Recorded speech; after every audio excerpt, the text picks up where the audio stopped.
আপনারা বলছেন যে হাদির পায়ের নখের সমানও নাকি শেখ মুজিবুর রহমান না। এই কথাটা কেন বলছেন? হাদির বাংলাদেশে কি অবদান রেখেছে, কি করেছে? হাদি বাংলাদেশে একটি গাছ লাগিয়েছে?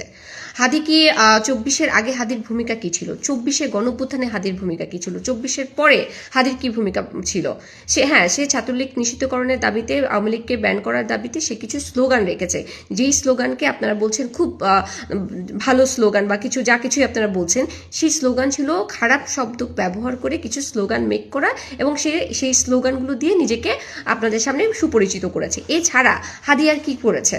হ্যাঁ, হাদের একটা ইনকলাব মঞ্চ আছে, কিছু শব্দ তৈরি করেছে, যে শব্দগুলো আমরা 52 সালে ফেলে দিয়েছি, যে শব্দগুলো আমরা চাই না, সেই শব্দগুলো সে স্টাবলিশ করার চেষ্টা করেছে।